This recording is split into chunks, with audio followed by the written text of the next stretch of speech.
திருவாரூர் மாவட்டம் மன்னார்குடி சுற்றுவட்டார பகுதிகளில் கோடை மழையால் பாதிக்கப்பட்ட உளுந்து பயிர்களுக்கு இழப்பீடு வழங்க வேண்டும் என விவசாயிகள் கோரிக்கை விடுத்துள்ளனர்.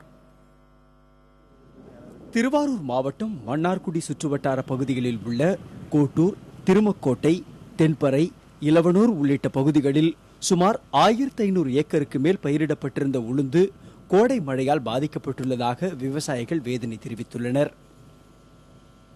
கல்டிவேஷன் பண்ண உளுந்து சாகுபடி பெரிதும் பாதிக்கப்பட்டது. காரணம் என்ன கேட்டாக்க, இது மோசமான சூழ்நிலை ஏற்பட்டது. காரணம் வெள்ளம் மழையினால சுற்று வட்டாரத்தில் கிட்டத்தட்ட 1500 ஏக்கருக்கு மேலே பாதிக்கப்பட்டிருக்கு. விவசாயம் உளுந்து சாகுபடி பெரிதும் பாதிக்கப்பட்டிருக்கு.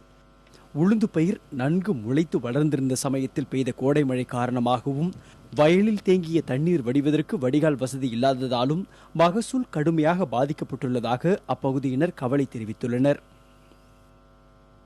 வல்லூர், மேல்நத்தம், திருமக்கோட்டை, மாகோட்டநத்தம், ராதாநகரம் எல்லாருக்குமே இந்த நிலைமைக்கு இருக்குது. வடிகால் சரியில்லாததுனால அது கவர்மெண்ட் பார்த்து அதை வடிகாலை சரி பண்ணி கொடுக்கணும்.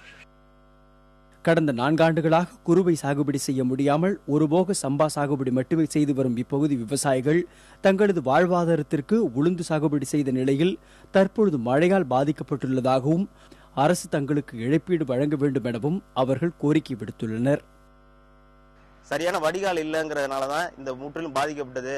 எங்களுக்கு தமிழக அரசு நல்ல வடிகால் அமைச்சு தரணும்னு இந்த ஊர் மக்கள் கோரிக்கையா வைக்கிறாங்க. புதிய தலைமுறைக்காக விஜயகுமார்.